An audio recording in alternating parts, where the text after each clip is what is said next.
नमस्कार, 12 बजे की 12 बड़ी खबरों में आप सभी दर्शकों का स्वागत है और मैं हूं आपके साथ अखंड राय और आप देख रहे हैं उत्तर प्रदेश का तेजी से बढ़ता हुआ digital platform IBC 24 Uttar Pradesh Uttarakhand. 12 बजे की महत्वपूर्ण खबरों की शुरुआत करते हैं। छांगुर बाबा का धर्मांतरण जो रैकेट है उसको लगातार जैसे-जैसे उसमें अहम खुलासे होते जा रहे हैं उसके बाद एक-एक कड़ियां निकल करके जब सामने आ रही है तो समझ में आ रहा है कि कितना बड़ा रैकेट है। धर्मांतरण गैंग के जो मुख्य आरोपी कहते हैं अब्दुल रहमान जो मास्टरमाइंड बताया जा रहा है उसकी गिरफ्तारी के बाद एक-एक नए खुलासे हो रहे हैं। 7 राज्यों की 12 युवतियां उसके चंगुल में फंस गई। तमाम ऐसी चीजें निकल करके सामने आ रही है जिससे लोग सुन करके हतप्रभ हैं और जो समझ पा रहे हैं वो समझ ये पा रहे हैं कि कैसे एक बहुत बड़ा धर्मांतरण का रैकेट चल रहा था, कैसे युवतियों को अपने जाल में फंसाया जा रहा था, कैसे उनको अपने चंगुल में फंसाया जा रहा था।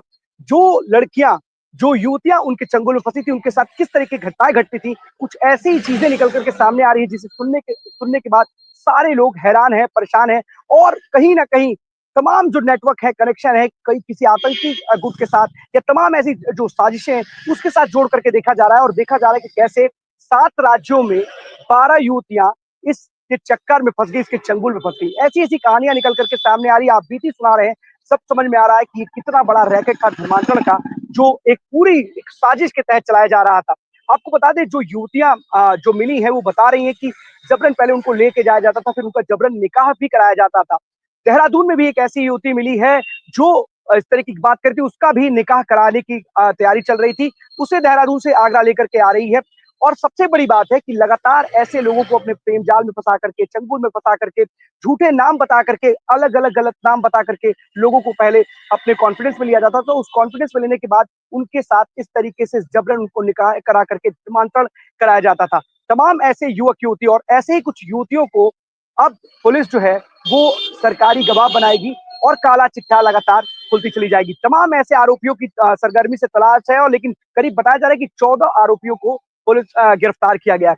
फिलहाल एक बहुत बड़ी साजिश है जिसकी हर एंगल से जांच की जा रही है, आतंकी कनेक्शन की भी जांच की जा रही है, कहीं ऐसा तो नहीं कि इसके पीछे कोई आतंकी कनेक्शन हो। तमाम ऐसी चीजें जो भी जरूरत लग रही है जांच एजेंसी वो भी इस तरीके से सभी एंगलों में ध्यान से देखते हुए कि कौन सी चीज जरूरी है, किसी कोई चीज छूट ना जाए उसको भी इसमें शामिल करने की कोशिश करेगी क्योंकि एनआईए भी अब इसमें एंट्री करने वाली है, ईडी की एंट्री हो ही चुकी है और साथ ही साथ जिस तरीके से एटीएस ने छांगुर बाबा की गिरफ्तारी की थी, धीमे धीमे ये पर्दा खुलता जा रहा है और तमाम जो उनके सहयोगी हैं, साथी हैं, वो अब पुलिस की गिरफ्त में नजर आ रहे हैं।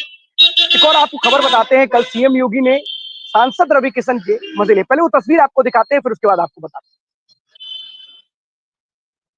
हैं। कोई नाला को बनाना होता है तो उस नाले में पहले से लोग बसे होते हैं। जैसे रामगढ़ ताल में रवि किशन ने नाले के ऊपर घर बनाया हुआ है और इसीलिए हम लोगों ने पहले ही एक व्यवस्था बनाई कि भाई देखो नाले के ऊपर मत बनाओ।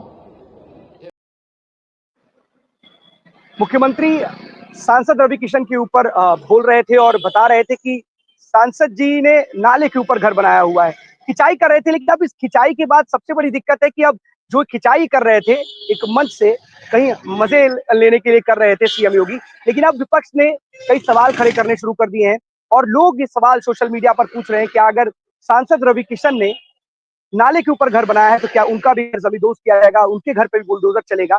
तमाम ऐसे सवालों की बौछार इस वक्त इसी वीडियो के साथ शेयर की जा रही है, कंटेंट शेयर किया जा रहा है और पूछा जा रहा है सीएम योगी क्या अपने सांसद के खिलाफ कार्रवाई करेंगे अगर उसने नाले के ऊपर घर बना रखा है, क्योंकि तमाम ऐसी कार्रवाइयों पर देखा जाता है कि सीएम योगी लगातार ऐसे लोगों के खिलाफ कार्रवाई करते हैं जिन्होंने नाले के ऊपर या फिर अवैध कब्जा करके या सरकारी जमीन पर इस तरीके कोई भी कब्जा किया और अवैध निर्माण कराया है तो उसको बुलडोज करने की बात की जाती है। फिलहाल सांसद जी के लिए जिस तरीके से सीएम योगी ने बोला है, कहीं ना कहीं हंसी मजाक ठिठोली थी, लेकिन अब विपक्ष और तमाम जो लोग हैं जो सीएम योगी पर ही सवाल खड़े कर रहे हैं और पूछ रहे हैं क्या कि सांसद रवि किशन का जो घर है जो नाले के ऊपर बना है वो गिराया जाएगा या नहीं गिराया जाएगा। अब चलते हैं अपने सभी सहयोगियों के पास, एक एक करके हमारे सारे साथी जुड़ रहे हैं। हमारे साथ इंद्रवीर जुड़े हुए हैं। इंद्रवीर, कौन सी बड़ी खबर है रायबरेली से आज की?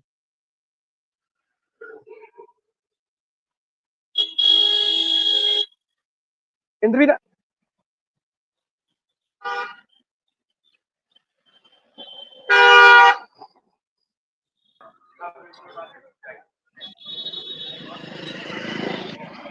आवाज आ रही है अखंड? हाँ जी, आ रही है, बताइए। अखंड, हमारी मौजूदगी रायबरेली के जो है बचत भवन पे है और बात करें अगर तो क्यों है, क्योंकि कारगिल के विजय दिवस को लेकर के 2 दिवसीय एक प्रोग्राम रखा गया है जिला प्रशासन रायबरेली की तरफ से, और वहीं पे आज हमारी मौजूदगी है। हमारे पीछे देख सकते हैं आप सिविलियन और रायबरेली जिला प्रशासन के अधिकारी, या अगर बात करें तो आर्मी और आर्मी से रिटायर्ड कुछ ऐसे लोग हैं जिनको जो है आज बुलाया गया है सम्मान के लिए, और सम्मान करते हुए ये 2 दिवसीय प्रोग्राम रखा गया है, जिसमें जो है आज बचत भवन पे ये प्रोग्राम चल रहा है। और इसमें मैं आपको दिखाना भी चाहूंगा कि जिस तरीके से आप देख सकते हैं कि हमारे साथ लोग हैं और बात भी करने की कोशिश करेंगे कुछ से। और उसके पहले मैं आपको कुछ सीनरी दिखाऊंगा जो जिला प्रशासन की तरफ से बनाई गई है। आप ये देख सकते हैं, ये वो तस्वीरें हैं,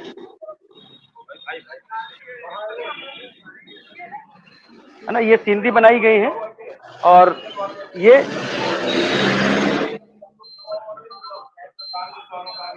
ये ये ये ये जो है विजय दिवस कारगिल, जैसे कि अगर बात करें तो लगभग आपको पता ही होगा, और ये पूरे देशवासी को हमारे पता होना चाहिए कि 26 जुलाई 1999 में हम लोगों ने जो है पाकिस्तान पर विजय प्राप्त करी थी। उसको लेकर के ये जश्न सा मनाया जा रहा है। और ये 2 दिवसीय प्रोग्राम रायबरेली के जिला प्रशासन जो कि बचत भवन में स्टार्ट किया गया, और ये बड़े स्तर पे हम लोग एक उसमें मनाते हैं। और इसमें कई सारी चीज, जिसमें आज डीएम हर्षिता माथुर इसकी जो है चीफ गेस्ट रही, और एडिशनल एसपी, और वहीं पे जो है अगर बात करें तो एडिशनल एसपी के साथ साथ अगर बात करें तो यहाँ के जो और आला कमान अधिकारी रहे वो भी मौजूद रहे, एडीएम प्रशासन सिद्धार्थ कुमार, ऐसे कई सारे लोग रहे।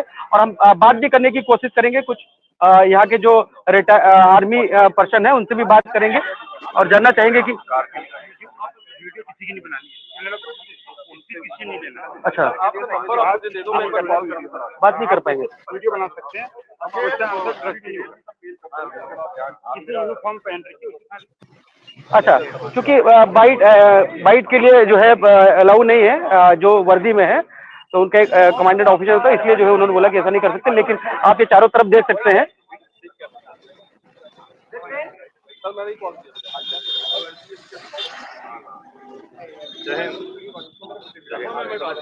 और इसमें रिटायर्ड कुछ पर्सन भी है, तो रिटायर्ड पर्सन से हम बात कर सकते हैं, क्योंकि इनको शायद वो होगा। तो आपसे बात करते हैं, आप हमारे साथ हैं सर। आज किस चीज का प्रोग्राम है और क्या मनाया जा रहा है? कारगिल विजय दिवस हम लोग जिसके शुभ अवसर पर हमारी कुमायूं की पलटन, जो कि विभिन्न जिलों से होती हुई बाइक रैली आज हमारे रायबरेली के जिला सैनिक कल्याण परिसर में पहुंची है, जिसमें बचत भवन में एक मीटिंग हुई। मीटिंग के साथ साथ पूरी जानकारी दी गई। जानकारी के साथ साथ हमारे वीर नारी जो कि कारगिल के समय में शहीद जवानों के परिजनों को एवं वृद्धजनों को, जो भी अन्य युद्धों में शहीद हुए परिवारों को सम्मानित किया गया है। और हमारे 1999 में जो भी हमारे पूर्व सैनिक सीमा में तैनात थे उनको सम्मानित किया गया है।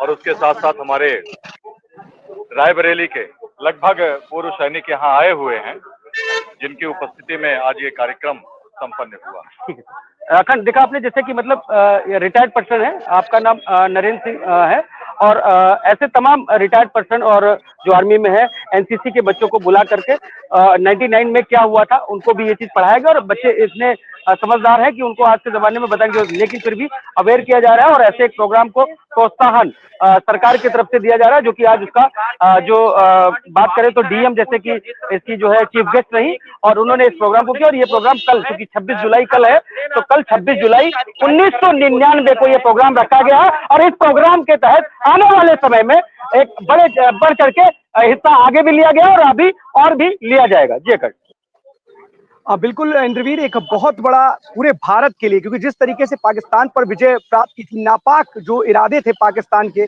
उसको ध्वस्त किया था हमारे सैनिकों ने, हमारे वीर जवानों ने। शहादत हुई थी, शहीद हुए थे हमारे जवान, लेकिन जिस तरीके से अपने वीरता का परिचय दिया था हमारे भारतीय वीर सैनिकों ने, आज पूरे कार्य कोई भी भूल नहीं सकता। और इस शहादत को का हर जवान जिसने विजय प्राप्त करने के लिए पाकिस्तान के पीछे खड़ा दिए थे, सभी लोग, उन तमाम जो अपने वीरता के परिचय देने वाले वीर सैनिक है, सबको उनकी वीरता को सलाम करता है देश।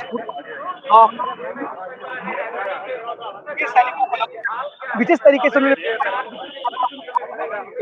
कहीं ना कहीं इतिहास है और पाकिस्तान के लिए उन नापाक इरादत को ध्वस्त करने जैसा ही है।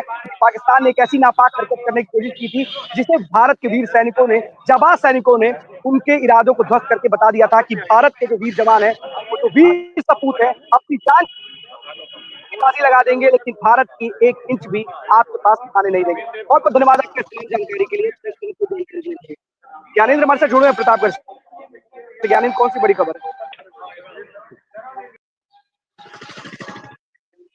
बिल्कुल अखंड। देखिए, कल हम लोग पुलिस की एक अच्छाई बताई, लेकिन ऐसा क्या हो जाता है कि प्रतापगढ़ पुलिस फिर से चर्चाओं में बन जाती है और फिर से चर्चाओं में आ गई है प्रतापगढ़ पुलिस और फिर से सवालिया निशान खड़े हो रहे हैं। पहली खबर की बात करेंगे तो कल देखिए लाइव के बाद हमने आपसे एक सूचना मांगी थी, तो उस सूचना में थोड़ी सी हेर फेर हुई। एक 25,000 का इनामिया, सोचिए, पुलिस के अंडर से निकल कर और उसके बाद गोमती नगर में सरेंडर कर देता है। उसका नाम संतोष सिंह है, राइट हैंड कहा जाता है सुशील सिंह का। वो सरेंडर कर देता है, पुलिस के हाथ खाली रहते हैं। सूचना ये भी मिल रही है कि ओमेक्स के आसपास सुशील सिंह को देखा गया है। आखिर पुलिस गिरफ्तार क्यों नहीं कर पा रही है, सबसे बड़ा सवालिया निशान। अभी मुश्किल से 1 हफ्ते भी नहीं बीते अखंड, मुश्किल से 4 दिन बीते हैं और कल फिर एक घटना घटित हो गई प्रतापगढ़ में, रानीगंज क्षेत्र में, और वो भी बैनामे की जमीन को लेकर के घटना कारित की गई। और जिस तरीके से कई राउंड फायरिंग हुई है, मैं चाहूंगा अगर आउटपुट से विजुअल को चला दे, साफ तौर पे दिख रहा है कि कैसे गोलियां बरसाई जा रही हैं। एडिशनल एसपी का बयान भी है। मैं चाहूंगा अगर आउटपुट एक बार वो विजुअल और एडिशनल एसपी का बयान सुना दे तो साफ तौर पे लग रहा है ये। इसमें भी यही हुआ था कि एक दिन पहले पुलिस पूरे मामले में समझौता करवाती है। सोचिए, पुलिस सिर्फ समझौते पे रह गई है, समझौता ही प्रतापगढ़ पुलिसिंग के अंडर में रह गया है और समझौता कराती है। दूसरे दिन अगली पार्टी जो बैनामा लिए रहती है और वो अपना खेत जोतना शुरू करती है, ट्रैक्टर तो 2 महिलाओं को गोली लगी है। और सबसे बड़ा सवालिया निशान फिर से, दोनों खबर ही इंपॉर्टेंट मेरी नजर में है। पहला ब्लॉक प्रमुख से ही स्टार्ट करते हैं, फिर दूसरी खबर पे आते हैं। ब्लॉक प्रमुख का एक 5 मिनट का वीडियो वायरल हो रहा है। कल सबसे पहले आईबीसी के पास लगा था और उसके बाद वो वीडियो 5 मिनट में साफ तौर पर पूरा का पूरा मंजर बयां कर दे रहा है। ना कोई सीसीटीवी फुटेज, ना कोई, सारे सीसीटीवी फुटेजों को अगर दरकिनार करा जाए तो ये फुटेज ही बहुत ही मायने रख रहा है। ये मायने रख रहा है कि 5 मिनट में ब्लॉक प्रमुख रजिस्ट्री ऑफिस में जगन्नाथ विश्वकर्मा को कैसे फरसों पे बैठाया हुआ है। वहां कुछ पुलिसकर्मी दाएं बाएं घूम रहे हैं, बोलने की जहमत तक नहीं उठा रहे हैं और तांडव किया जाता है, उसको अपहरण किया जाता है। सोचिए, अपहरण किया जाता है, गाड़ी में उसको भरा जाता है। अभी तक सीसीटीवी फुटेज दिख रहे थे, अब तो प्रत्यक्ष दिख रहा है। उसमें साफ तौर पे वो रजिस्ट्रार के ऑफिस के अंदर तक जाता है, लोगों से बात करता है, कहता है यही मारूंगा इनको जिस तरीके से ये रजिस्ट्री करा रहे हैं। फिर उसके बाद गेट तक आता है, गेट पे तूतू मन, देखिए बिल्कुल क्रेता विक्रेता वहां दोनों थे और जो खरीदने वाला था और जो बेचने वाला था। अगर बेचने वाले को कोई किडनैप करेगा तो बिल्कुल स्वाभाविक सी बात है वो विक्रेता जो है हाथ छोड़ेगा ही छोड़ेगा। तो मेरी नजर में जो फुटेज में दिख रहा है, जो जिन 2 लोगों को गोलियां लगी है, अगर जिससे वो खरीदारी कर रहे हैं, तो अगर उनको कोई जबरन बैठाना चाहेगा तो एक बार थोड़ा सा गुस्सा फूटेगा ही। तो वही हुआ था, लेकिन फायरिंग उस वीडियो में साफ तौर पे दिख रहा है कि फायरिंग वहीं से स्टार्ट होती है। वो लोग आते हैं जो खरीदने वाले रहते हैं, वो तू तड़ाक से शुरुआत होती है। तू तड़ाक से शुरुआत होने के बाद ये अपनी पिस्टल निकालता है सुशील सिंह और वहीं से फायरिंग रजिस्ट्री ऑफिस के गेट से ही फायरिंग शुरू करता है। और उसके बाद सीसीटीवी फुटेज भी आपने देखा था, आईबीसी के पास लगे थे और वो लगातार फायरिंग करना शुरू कर देता है। तो सबसे बड़ा सवाल है निशान कि सोमवार की घटना है, शनिवार को एक घटना घटित हो चुकी थी यही रजिस्ट्रार ऑफिस में, यही सुशील सिंह था और वो ऐसे ही तांडव किया गया था, लेकिन उसमें गोलियां नहीं चली थी। मारपीट हुई थी, बवाल हुआ था, लेकिन गोलियां नहीं चली थी। समझौता हुआ, समझौते के बाद पीड़ित पक्ष एसपी ऑफिस पहुंचता है, सुप्रिंटेंडेंट ऑफ पुलिस के दरवाजा खटखटाता है कि हमें सुरक्षा मुहैया कराइए, अन्यथा ब्लॉक प्रमुख सुशील सिंह हम लोगों को मार डालेगा। आखिर हुआ भी सोमवार को ही, सोमवार को ही वो लोग जो है दफ्तर का दरवाजा खटखटाते हैं, 2 घंटे बाद आते हैं रजिस्ट्री करवाने। कप्तान यहाँ तक कह देते हैं कि आप जाइए, हम आपको सुरक्षा मुहैया करवा रहे हैं। कहीं ना कहीं पट्टी पुलिस के ऊपर सवाल निशान खड़े होंगे कि अगर कप्तान ने कह दिया था तो पट्टी पुलिस ने क्यों नहीं दिया। अब आते हैं रानीगंज। ये पूरी घटना हुई ब्लॉक प्रमुख के लेकर के। अब दूसरी घटना कल घटित हुई। परसों एक बार मारपीट हो चुकी थी, पुलिस ने रानीगंज थाने में बैठा के समझौता करवाया। जो सूचना पक्का पुष्ट नहीं कर सकते, आईबीसी इसकी पुष्टि नहीं करता, लेकिन जो सूचना हम लोगों के पास आई कि माफी चाहूंगा, बुधवार को जो है समझौता कराया गया। कल वो लोग बैठ के कल खेत को अपने जोतने गए। अब सोचिए, जोतने गए उसी दौरान 2 महिलाओं को गोली मारी गई। अवैध असलहे फुटेज में साफ तौर पे दिख रहा है, असलहे लहराए जा रहे हैं।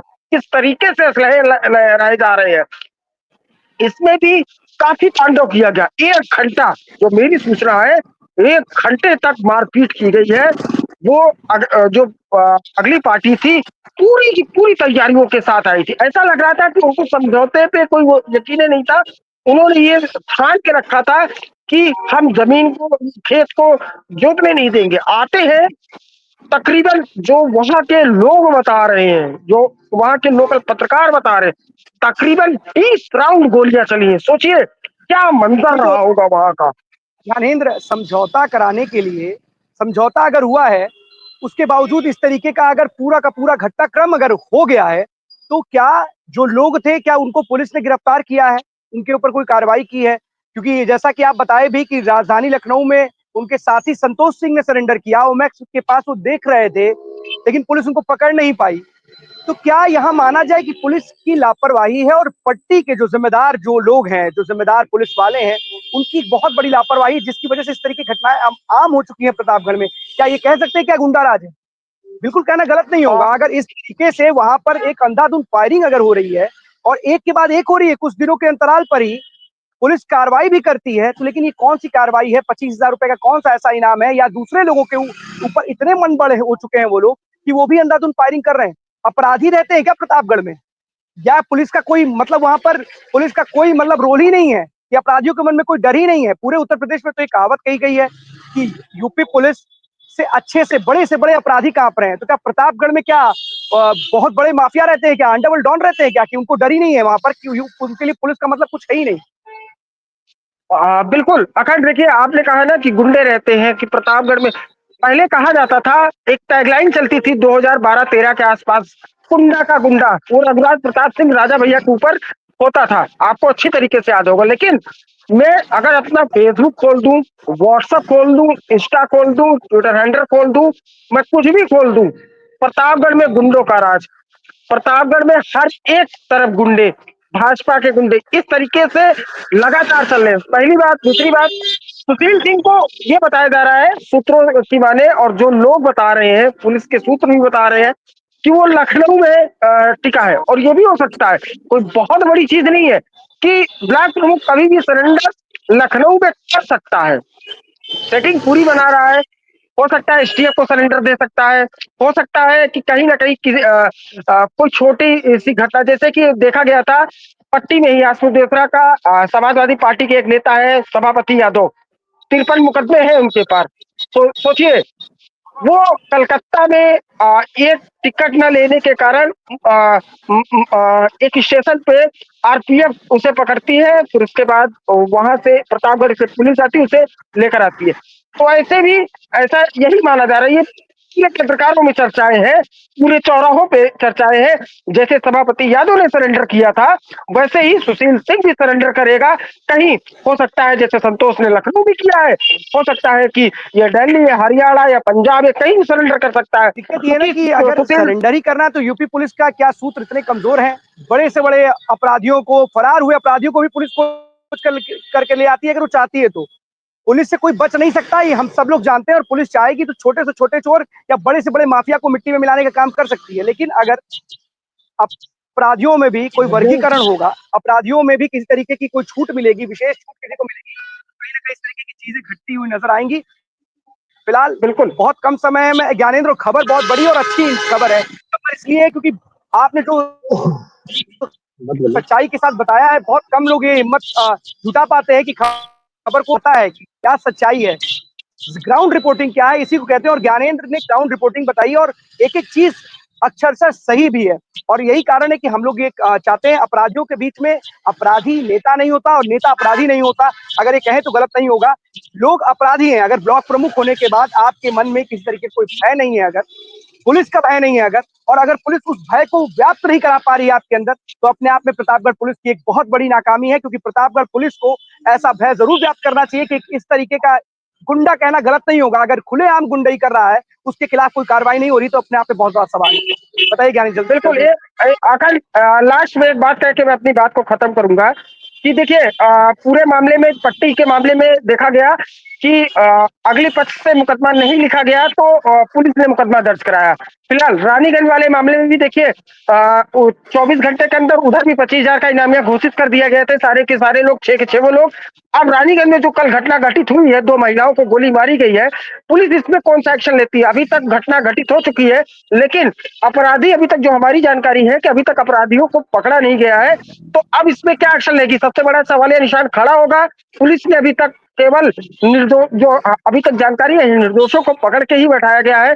अभी तक मुख्य अपराधियों के पास तक नहीं पहुंच पाई है।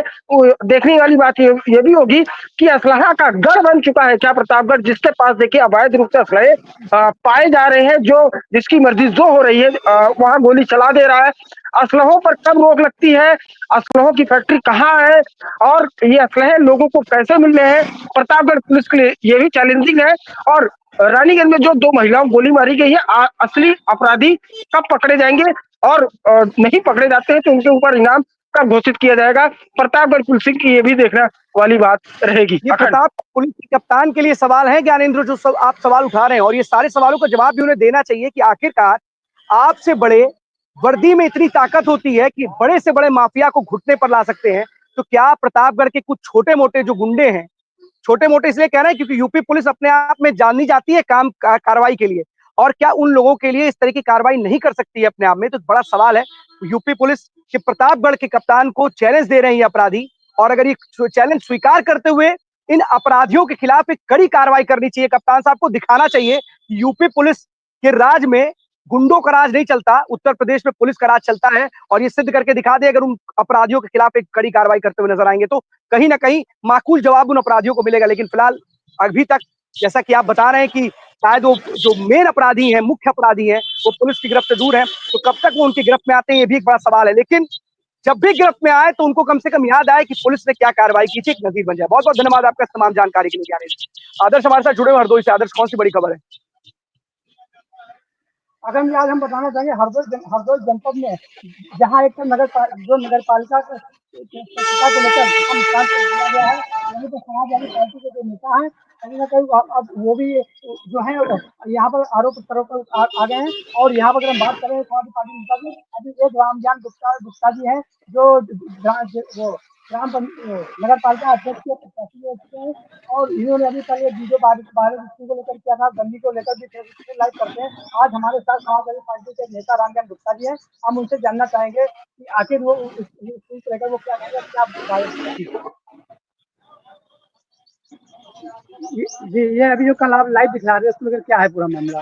बालिका इंटर कॉलेज 2017 में बना हुआ था, बन के बिल्डिंग तैयार हो गई थी। आज 2025 चल रहा है, अभी तक ये बालिका इंटर कॉलेज चालू क्यों नहीं हुआ? सबसे बड़ा सवाल तो यही है। दूसरी बात, जो बालिका इंटर कॉलेज बना है उसमें कई सामान भी आ चुके हैं, सब कुछ आ गया है, लेकिन आज तक वो बालिका कॉलेज चालू नहीं हुआ है। जो पूर्व चेयरमैन थे समाजवादी पार्टी से, उमेश अग्रवाल जी, उनकी पत्नी मीना अग्रवाल जी, उनके कार्यकाल में बनाया गया था, समाजवादी सरकार में बनाया गया था। बिल्डिंग तो हमारी सरकार में बन गई, 17 में सरकार भाजपा की आ गई। उसके बाद आज तक उस बिल्डिंग में ताला पड़ा है, बिल्डिंग चालू नहीं हुई है। इसके अलावा एक लखनऊ चुंगी पर कृषि महाविद्यालय बना है, उसकी भी बिल्डिंग बनी है, लेकिन आज तक वो भी कॉलेज चालू नहीं हुआ है। और हमारे किसानों के लिए, जो देश का अन्नदाता है, उनके लिए एक किसान बाजार बनाई गई थी समाजवादी सरकार में, उसमें माननीय अखिलेश यादव जी का पत्थर लगा है, इसीलिए भाजपा वालों ने वो भी किसान बाजार नहीं चालू किया है। और एक सफाई को लेकर आपने जो यहाँ कई विरोध आपके वायरल हो रहे हैं, हम देख रहे हैं कि यहाँ पर गंदगी पर वहां पर पड़ी है, उसको लेकर आप क्या कहेंगे? हरदोई नगर पालिका को इस सरकार ने, इस शासन प्रशासन ने प्रथम स्थान दिया है, लेकिन हरदोई की जनता हरदोई नगर पालिका को 0 स्थान भी नहीं दे रही है। जिस नगर पालिका को प्रथम प्रथम स्थान मिला है, उसी नगर पालिका का कैंपस आप जाके देख लीजिए। जब बरसात होती है तो पूरे कैंपस भर जाता है, और हर शहर में जगह जगह कूड़ों के ढेर लगे हैं। जब बरसात होती है पूरा शहर जल से डूब पानी से डूब जाता है। मोहल्लावासी और नगरवासी निकल नहीं पाते, उन्हें दिक्कतों का सामना करना पड़ता है। ये सिर्फ हरदोई नगर पालिका भ्रष्टाचार में नंबर 1 पर है, और धरातल पर उनका विकास कार्य 0 है। ये रील वायरल हो रही है, उस रील की हम बात करें आज जो प्रहलाद घाट के कुंड को लेकर, वहाँ पर एक महिला है जो प्रहलाद घाट के कुंड में खड़ी है और वहाँ पर एक रील बना रही है। और उसकी अगर हम बात करें तो हरदोई का नाम बदल के जो यहाँ प्रहलाद नगरी भी रखा जा रहा है, और उस रील में वो डांस कर रही है। लेकिन वहाँ के जो पुजारी जी हैं उस मंदिर को बंद किए हैं, उसको लेकर आप क्या प्रतिक्रिया देंगे? हरदोई में पहले तो हम रील की बात करेंगे। स्वर्गीय अटल बिहारी वाजपेयी जी की जो नुमाइश चौराहे पर उनके नाम से चौराहा बनाया गया है, उनकी प्रतिमा लगी है। सबसे पहले प्रतिमा लगने के 2 दिन बाद वहां पर ही कुछ लड़कियों ने, कुछ महिलाओं ने आकर रील बनाई। और बात रही प्रहलाद कुंड की रील बनाने की, वहां तो ताला डाल रखा है। हरदोई नगर पालिका या वहां के प्रशासन ने उसको बंद कर रखा है। वहां कोई प्रांगण में जा नहीं सकता है, कोई वहां पूजा नहीं कर सकता, कोई देख नहीं सकता है। रील बनाने के लिए गेट अगर खोला गया तो बहुत निंदनीय है। अगला सवाल आदर्श अगर एक आप सवाल करना चाहो सवाल सवाल ये पूछिए, जी। अगर कि 2017 में आप बता रहे हैं कि बंद करके तैयार, क्या 2017 में बनकर तैयार हो गया था, अब तक नहीं खुला है कि 2017 में कार्य जी शुरू जी, हुआ था? नहीं 2017 में बन के तैयार हो गया था। आजम खान जी उस 2017 समय नगर में विकास तो मंत्री थे। क्या बताई जा रही है, क्यों नहीं खोला जा रहा है उसको? अगर 2017 में बनकर तैयार हो गया है तो क्या वो शोपीस के लिए रखा गया है? क्या वहाँ पे क्या बता रहे हैं जिला प्रशासन के लोग, क्या बोल रहे हैं, जिनकी जिम्मेदारी कब खुलेगा? वजह क्या बताई जा रही ना खुलने अरे की? वजह हमने कई बार डीएम साहब को और प्रशासन को लिखित भी दिया। हम कहे ये बालिकाओं के लिए इंटर कॉलेज बना है, अगर ये खुल जाए यहाँ हमारी बहन बेटियां शिक्षा ग्रहण कर सकते हैं, लेकिन किसी प्रशासन ने कोई जवाब नहीं दिया कि खुल जाएगा खुल जाएगा। लेकिन अभी तक उसमें ताला पड़ा है। जबकि हरदोई में भाजपा के 8 विधायक हैं, 2 सांसद हैं, 3 मंत्री हैं, नगर पालिका अध्यक्ष भाजपा के, जिला पंचायत अध्यक्ष भाजपा के हैं, लेकिन यहाँ धरातल पर कोई काम नहीं हो रहा। शिक्षा के नाम पर 0, स्वास्थ्य के नाम पर भी 0 है। आदर्श एक सवाल ये भी है, क्योंकि बहुत महत्वपूर्ण सवाल है, अगर ऐसा है कि 2017 में एक विद्यालय बंद करके रेडी है, तैयार है, तो आखिरकार इतने वर्ष क्यों लग जा रहे हैं? करीब 8.5 साल का वक्त बीत चुका है। सरकार सेकंड टाइम योगी सरकार आ चुकी है, और अभी 1.5 साल बाद फिर से चुनाव होने, क्या 1.5 साल बाद खुलेगा क्या? ऐसा सवाल जरूर पूछेगा वहां के जिलाधिकारी से कि आखिरकार इतना समय क्यों लग रहा है? अगर कोई बिल्डिंग बन करके तैयार है, वो किसी वहां के बच्चों के लिए काम आएगी, तो क्या कारण है? क्या कोई उस पर जांच चल रही है? क्या उसमें कुछ गलत हुआ है? क्या है वजह कि आखिरकार वो बिल्डिंग खुल करके लोगों के लिए, बच्चों के लिए नहीं खुल रही है वो बिल्डिंग? ये जरूर पूछिएगा आप। देखिए, हाँ जी, हम आपको बताना चाहेंगे जो इससे पहले तत्काल जो जिलाधिकारी पुलिस खरे जी थे, उन्होंने बिहानी में जाकर एक धोबी आसन था उसका सौंदर्यीकरण करवाया था। बेला ताली ताल जो था उसका भी सौंदर्यीकरण करवाया था। और अगर बात करें स्वर्ण देवी मंदिर को जहाँ पर प्रहलाद कुंड बना, उसका भी वो सौंदर्यीकरण करवाया था। तो उसके बाद हरदोई जिले के 2 डीएम बदल चुके हैं, ये तीसरे डीएम है। लेकिन अभी तक अगर आप बात करें सौंदर्यता की, तो आप धरातल पर किसी वजह कोई भी चीज दिखाई नहीं दे रही है। अगर स्वर्ण देवी मंदिर प्रहलाद कुंड में जाते हैं, वहाँ भी गंदगी का अंबार लगा हुआ है, वहाँ भी कोई सफाई नहीं करा गया। आज हमारे सामने जो समाजवादी पार्टी के नेता हैं, कहीं ना कहीं वहाँ पर जाकर कुछ ना कुछ करते हैं। तो हम आज यही जानना चाहें कि ये धुरिया आसन जो वहाँ पर सफाई को लेकर आप क्या कहेंगे? जी। सफाई पूरे जिले के हालात बहुत ही खराब है। बता चुके हैं, यहाँ पर जितने भी जनप्रतिनिधि हैं सब भारतीय जनता पार्टी के हैं, लेकिन जिला के हालात बहुत खराब है। न साफ सफाई कहीं पर है, रोडों की व्यवस्था बहुत ही खराब है।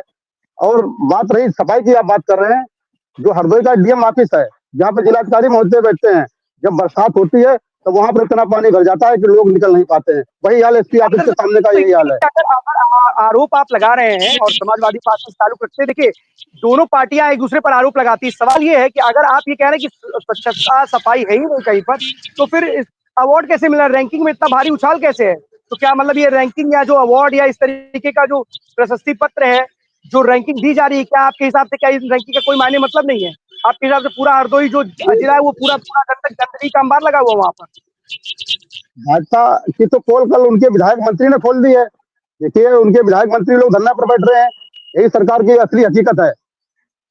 सरकार की पोल उनके नेता खोल रहे हैं। क्या बताइए, कल उनके देखिए विधायक मंत्री धरने पर बैठे थे, अगर उनको दिक्कत परेशानी है धरने पर क्यों बैठ रहे हैं? वो आत्महत्या करने की बात कर रहे हैं। क्या योगी सरकार की यही पॉलिसी है, यही रणनीति है क्या? जब एक विधायक मंत्री परेशान हो रहा है तो आम जनमानस का क्या हाल होगा? बिल्कुल, आप बातों में दम तो है आपकी, ऐसा नहीं है, लेकिन देखिए रोष किसी के भी प्रति हो सकता है और जब मंत्री बैठता है या विधायक बैठता है अपनी सरकार की खिलाफत करता है तो कहीं न कहीं उसके मन में कोई रोष होता है। हो सकता है उसकी बात नहीं सुनी जाती है, उसे लगता है कि जनप्रतिनिधि होने के नाते उसको वो फेस करता है जो जनता की समस्याएँ हैं और तमाम जो अधिकारी हैं वो कन्नी काट लेते हैं। लेकिन सबसे बड़ी बात यही है कि सरकार ये तमाम दावे कर रही है, लेकिन आप जैसा बता रहे हैं कि हरदोई में ऐसा नहीं है, दावे और हकीकत में दोनों में ज़मीन आसमान का अंतर है। फिलहाल आदर्श आपसे एक अनुरोध है कि आप ही सवाल पूछिएगा कि जो सबसे पहला इन्होंने सवाल उठाया था कि आखिरकार 2017 में जो बिल्डिंग बनकर तैयार हो चुकी है, आखिरकार किस बात का इंतजार है? कौन से मंत्री या कौन से अधिकारी आकर के उसका फीता काटेंगे तब खोलेंगे? कम से कम जिन लोगों के लिए बिल्डिंग बनी है, जिनके लिए वहां पर जिसको कोई सुविधा मिल सके उनके लिए बनी, कम से कम उनके लिए खोल दे और अगर उसमें कुछ चीज बची है, कोई जांच हो रही है, कुछ बचा हुआ है तो कम से कम उसको भी सामने लाए। अगर 2017 में कोई बिल्डिंग बन करके तैयार हो चुकी है तो 8.5 साल का वक्त अगर वो बिल्डिंग बन रही होगी ना तो अपने आप में वहाँ चीजें और बिगड़ जाएंगी, तो उसका बनने का कोई लाभ नहीं होगा। बहुत बहुत धन्यवाद आपका इस महत्वपूर्ण जानकारी के लिए आदर्श।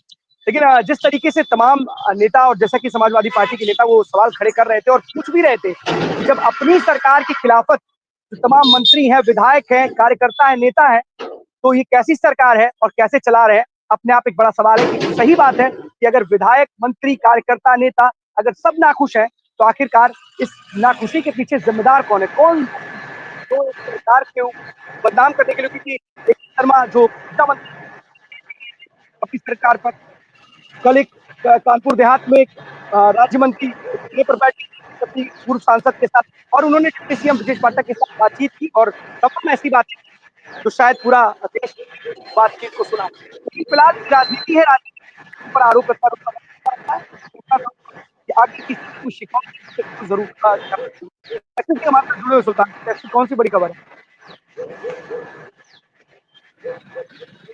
सुल्तानपुर से अखंड इस समय 3 खबरें बड़े जोरों शोरों से चल रही, काफी उसका जो है विरोध चल रहा है। राष्ट्रीय गौरक्षा वाहिनी के प्रदेश अध्यक्ष सर्वेश कुमार सिंह और कई संगठनों ने मिल करके जो है इसका विरोध किया। पहला विरोध तो ये है जो धर्मांतरण को लेकर के बहुत तेजी से जो है मामला हर मोहल्लों में करीब करीब आता है। अभी धर्मांतरण का एक मामला अमाहट राजकीय पार्क जो बनाया गया उसके सामने काशीराम आवासीय कॉलोनी बनवाई गई है। ब्लॉक नंबर 17 का एक मैटर कल आया हुआ है। मोदलवान परिवार है, उसकी लड़की को बहला फुसला के लगभग 4 सालों से उसको जो है एक मुस्लिम लड़का बहला फुसला के धर्मांतरण करवाने की कोशिश कर रहा है। वो निकाह करने की कोशिश पे एप्लीकेशन भी दिया गया और कहता है कि लड़की जो है आपकी अब ये सनातन धर्म छोड़ करके इस्लाम धर्म कबूल कर ली है, इसलिए आप जो है लड़की को अपने भूल जाएं। ये मुद्दा सुल्तानपुर से ये गरमाया हुआ है। और दूसरा मुद्दा ये आईएमआई इसी पे के जो इस समय एक नेता हैं वो कांवरियों पहली को ऊपर खबर रख के इस पहली खबर पर ही आते हैं और क्या इस जब ये पूरा मामला निकल करके सामने आया उस युवक के ऊपर कोई कार्रवाई की? क्या जो पीड़ित पक्ष है उसने कोई तहरीर को दी है, उसको लेकर के कोई कार्रवाई हुई? तहरीर इन्होंने कोतवाली नगर के अंतर्गत, ये सुल्तानपुर के अंतर्गत सदर तहसील के अंतर्गत इन्होंने एप्लीकेशन दिया है। पुलिस कह रही है कि प्रार्थना पत्र मिला है इस पर, इस पर कार्रवाई के लिए कह रहे हैं कि हाँ थाना अध्यक्ष से भी बात की गई तो कह रहे हैं कि युवक को गिरफ्तार करके कार्रवाई की जाएगी और महिला जो लड़की है उसको भी महिला थाना में बुला करके पूछताछ की जा रही है कि परिवार के साथ आप कैसा बिहेवियर कर रही हैं। ये सबसे बड़ी सोचने वाली ये बात है कि बहला फुसला के आप कैसा लालच दे करके धर्मांतरण और रब जब जिहाद वाला ये मुद्दा शहर सुल्तानपुर में अभी पिछले दिनों में मोहरिया पड़ता हुआ है, बहुत मशहूर है चौराहा है, वहीं से भी कई मॉल बने हुए हैं, कई विद्यालय बने हुए हैं, वहाँ भी एक ऐसा जो है पादरियों द्वारा जो है धर्मांतरण को लेकर के एक मुद्दा उठा हुआ था। बिल्कुल, ये धर्मांतरण का मुद्दा इस वक्त उठा है। रायबरेली से भी इंद्रवीर ऐसी कई तस्वीरें उन्होंने साझा की थी और बताया था किस तरीके से धर्मांतरण जो गैंग है वो कहीं ना कहीं एक बहुत बड़ा रोल प्ले कर रहा है। और जब से छांगुर बाबा की गिरफ्तारी हुई है उसके सहयोगियों की गिरफ्तारी हुई है, एक के बाद एक खुलासे होते हैं और एसपी सिंह भी खबर को बता रहे थे। इसमें कुछ ऐसी बातें निकल करके सामने आ रही जहां पर युवक ने कहा है कि जो लड़की है उसने आपका धन छोड़ करके मुस्लिम धर्म अपना लिया। तो फिलहाल जुड़े हुए तमाम पूरे देश से निकल कर सामने आ रहे हैं और स्टार्टिंग में ही आपको बताया था कैसे में 12 युवतियां इस धर्मांतरण ग्रुप के चंगुल में फंसी और जबरदस्ती इस ग्रुप में या कहे धर्मांतरण करा करके उनको कराया जा रहा है। तमाम एंगल से तमाम जो साजिश है उसकी भी जांच कर रही है जो तमाम हमारी एजेंसीज है, ATS हो, ANI हो, तमाम जो एजेंसीज है, यूपी पुलिस भी जांच कर रही है कि आखिरकार ये ग्रुप कितना बड़ा नेटवर्क है, कौन कौन इसमें शामिल है। और यही कारण है कि जो कार्रवाई है जैसे जैसे आगे बढ़ रही है वैसे तमाम जो इसमें लोग हैं जो सफेद पोस्ट लोग हो या फिर कोई कर्मचारी हो या फिर पुलिस महकमे का कोई कर्मचारी हो, की भी संलिप्तता की जा रही है और जैसे जैसे उनकी संलिप्तता मिल रही है अभी कार्रवाई की जा रही है। एसपी आप बताइए खबर कुछ करें आप। और दूसरी खबर अखंड दूसरी खबर ये बताना चाह रहे हैं आपको कि IMI के अध्यक्ष एक नेता हैं, वो जो है कांवरियों को लेकर के श्रद्धालुओं के ऊपर के अभद्र टिप्पणी कर रहे हैं कि ये आतंकवाद उग्रवाद फैलाते हैं। ये कहने के लिए तो कांवर यात्रा निकालते हैं, लेकिन ये सब लोग आतंकवादी के तरह जो है इनका बिहेवियर रहता है। सबसे बड़ा सवाल, कई संगठन इसका आज विरोध किए, जिलाधिकारी और पुलिस अधीक्षक और शासन प्रशासन को अवगत कराया कि अगर इस पे आप कार्रवाई करें, नहीं तो अन्यथा अगर प्रार्थना पत्र अगर इस पे प्राथमिकी नहीं दर्ज हो रही है तो हम लोग जो है धरने के लिए बाध्य होंगे। ये सबसे बड़ा मुद्दा आज सुल्तानपुर में कल से ही गरमाया हुआ है। कल शाम से इनका एक बयान जो है सुर्खियों में इस समय बहुत तेजी से है कि इतने बड़े जो है पर्व जो चल रहा है, शरणार्थी जा रहे हैं, नंगे पांव चल रहे हैं, लेकिन उनके ऊपर ही आतंकवादी का एक तगमा पहनाया जा रहा है नेता के द्वारा। बिल्कुल दिक्कत ये है ना कि तगमा पहनाने वाले जो लोग हैं या जो तमगा लगाते हैं या जो बताते हैं कि इस तरीके से, इनको कम से कम कुछ वीडियोस देखने चाहिए, फुटेज देखने चाहिए कि तमाम ऐसे जो डॉक्टर हैं, मुस्लिम डॉक्टर हैं, वो भी कांवड़ियों की सेवा करते हुए नजर आ रहे हैं। वो भी कह रहे हैं समान है, लेकिन धर्म और आस्था से जुड़े हुए तरीके से राजनेता राजनीति के कहीं ना कहीं विद्रोह और द्वेष की चीजें निकल करके समझ में आती है। पूरा देश सावन में या कहीं उत्तर प्रदेश की सरकार हो या पूरा देश वो कांवड़ियों पर पुष्पा कर रहा है। पावन पर्व को मनाने के लिए उनका साथ दे कुछ लोग अपनी राजनीति चमकाने के लिए किसी के ऊपर ऐसी टिप्पणी करते हैं कहीं भी शोभा नहीं होती है। फिलहाल ये कारण होते हैं, कभी बयान दिए जाते हैं तो लगता है कि और आज वैसे ही कुछ ऐसा बयान दे दो जिसके बाद से वो देश के सस्ती लोकप्रियता हासिल कर सकते हैं और सस्ती लोकप्रियता के चक्कर में इस तरीके के बयान दिए जाते हैं। फिलहाल लोगों को इनके बयानों से आनी चाहिए और लोगों को समझ में आना चाहिए कि राजनीति चमकाने के इस तरीके के बयान देते हैं। फिलहाल पुलिस को जो भी उचित कार्रवाई हो जरूर करनी चाहिए। बहुत बहुत जानकारी की तो 12 बजे 12 बड़ी खबरों में आज हमें इजाजत। धन्यवाद।